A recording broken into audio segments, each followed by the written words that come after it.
ရေးကြီးလဲဆိုတော့ကိုရီ relationship မပြောဘူးတော့ကိုရီကြုံဘူးတဲ့လူနှစ်ယောက်ကိုပဲပြောပြတယ်လူနဲ့ဆိုရင်ကွာကိုရဲ့ပုံစံအတိုင်းကိုနေလို့ရတယ်ကိုကတခြားတယောက်လိုမျိုးဟန်ဆောင်နေကြမလို့ကွာဒီလားပြီးကိုပါဖြစ်ချင်တယ်ကိုပါလှုပ်ချင်လဲဆိုတော့အဲ့လိုမျိုးပြောပြလို့ရတယ်ပြီးအဲ့ဒီလူကကို judge မလုပ်ပဲနဲ့ support လုပ်ပေးတယ်ပြီး guide လုပ်ပေးတယ်ကိုစိတ်ထဲမှာဒီလို respect လဲရှိလို့ကို mentor လို့လဲခံစားရတဲ့လူတွေကိုမိမတွေအခြေရရလွယ်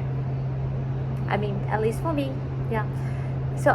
အဲ့လိုမျိုးလူနဲ့လည်းတွေ့ဘူးတယ်အဲ့လိုမျိုးလူကြောင့်လည်းကိုယ်ဒီလိုပုံစံဖြစ်လာရပေါ့နော်မှန်တိုင်းပြပြရရင်ကိုယ်ကငယ်တော့အရင် shine ဖြစ်ပြီးတော့လူကြောက်တဲ့တဲမှာပါတယ်အခုကတော်တော်ကိုရဲပါတယ်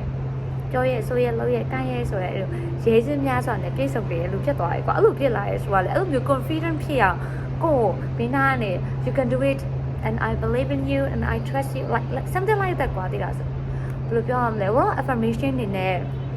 ပြီးတော့ကိုယုံကြည်တယ်ဆိုတော့ကို believe ပေးထားတဲ့အဲ့လိုမျိုးပုံစံနေချောင်းပေါ့နော်အဲ့လိုမျိုးကြောင့်တော့ကိုကဒီလိုပုံစံဖြစ်သွားကွာဒီလား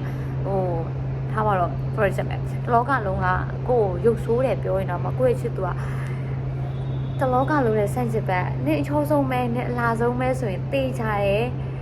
အဲ့ကောင်ကလေးလှရလို့ခံစားရတယ်ကွာဒီလားရဲ့ပါတနာကိုရုပ်ဆိုးလိုက်တာဘယ်နာတော့ဘလို့ကြီးမျက်နှာဘလို့ဖြစ်နေတယ်ဆိုလိုအဲ့လိုမျိုး judge လုပ်ခံရရင်တေးချတဲ့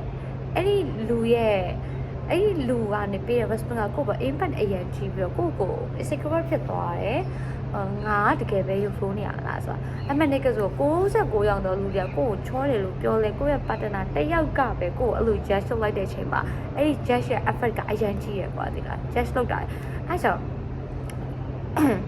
ကိုရီးယားလေအမှန်တိုင်းပြောရင်ကိုရီးယားအဲ့လို negative impact အရင်ပေးတဲ့လူတွေနဲ့ဘလောက်ပဲချစ်စစ်ဘူးနေတယ်ဆိုတော့ကိုယ်အဲ့လိုမျိုးကိုယ်ကအရန်ကောင်းတဲ့လူနဲ့တွေ့ဘူးပဲအဲ့ဒီလူကြောင့်လည်းကိုယ်ဒီလိုပုံစံမျိုးဖြစ်သွားတယ်ဆိုတော့ I'm so thankful and for everything you did for me ကွာတိလား second one ကကျတော့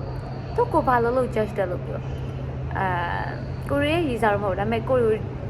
ကြိုက်တယ်လို့ပြောပေမဲ့ကိုရီဘာလို့ judge တယ်ကိုရီရဲ့ appearance ကိုရီရဲ့နေပုံထားကိုရီရဲ့ပုံစံအားလုံးကသူ့အတွက်ဘယ်လိုပြောမလဲ criticize လုပ်စရာ weapon စရာ comment ပေးစရာပေါ့နော်အချိုးမပြေစရာဖြစ်နေတယ်ကိုရီအဲ့ဒီလိုလူရှိရနေပြီးတော့ကိုရီဘယ်လို dramatic ဖြစ်ကြောင်းဘယ်လိုကလေးစင်ကြဘယ်လို immature ဖြစ်ကြောင်းဆိုတဲ့အရာတွေကိုတောက်လျှောက်ကြားခဲ့ရတယ်အဲ့လိုနဲ့အဲ့လိုမျိုးလူတောင်မှတော့တွဲအောင်မတွဲရအောင်နော်အဲ့လိုနဲ့အဲ့လိုမျိုးလူကိုရဲ့အနီးနားမှာခေါ်ထားအမြဲတမ်းကိုဘာဖြစ်သွားလဲဆိုတော့ I question about myself all the time ကွာဒီလားငါတကယ်ပဲကလေးစင်တာလားငါတကယ်ပဲ dramatic ဖြစ်တာလားငါတကယ်ပဲသူပြောသူကြီးဖြစ်နေရလားဆိုတာမျိုး question ဖြစ်လာတယ်ပြီးရင်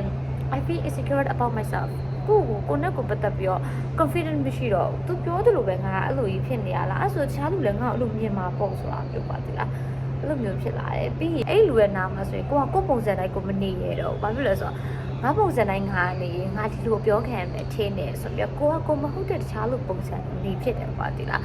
ဆိုအဲ့ဒီအချိန်မှာကိုပြောင်းဆုံးသွားတယ်ဆိုတော့ I hope you can see the difference like the difference in part that would have on you when you meet that kinds of people so ပထမတစ်ယောက်နဲ့တော့ငါတော့အရင်ကို confident ဖြစ်ပြီးတအားကိုမှလမ်းဆန်တက်ကြွပြီးတော့အရင်ကိုဘယ်လိုပြောအောင်လဲ example ဥပမာနိုင်ပြဖို့ရှာလို့တွေ့ဖြစ်တယ်အဲ့လိုမျိုးဖြစ်သွားတယ်ပေါ့နော်အရင်ကို proud ဖြစ်ပြီးတော့ငါအကောင်အလုံးကိုလုံနိုင်တယ်ဆိုတော့ confident တခုရှိတဲ့လူတစ်ယောက်ဖြစ်သွားရနေပြီးတော့ငါကိုပြပြီး question ထုတ်တဲ့လူတစ်ယောက်ဖြစ်ဖို့ဆိုတာကကိုနားမှာရှိတဲ့ကိုပြောကိုခေါ်တဲ့ပေါ့နော် partner ဆိုတဲ့လူပေါ်မူတည်ရကွာဒီလားဆိုတော့ခါလေကြရင်ကိုကအဲ့လိုဘလောက်ချစ်ဘလောက်ထိပဲဘလိုပဲဖြစ်ပေါ့နော်ကိုကအဲ့လိုရဲ့နာမှာ comfort ဖြစ်မနေဘူးကိုပုံစံတိုင်းနေလို့မရဘူးပြီးရင်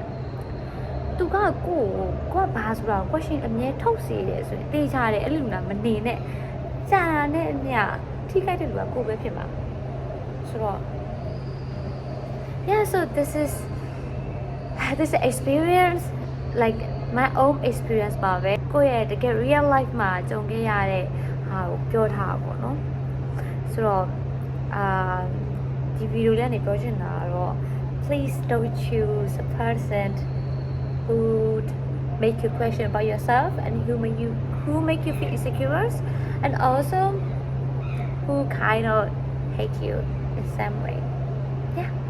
that's all. See you in the next video.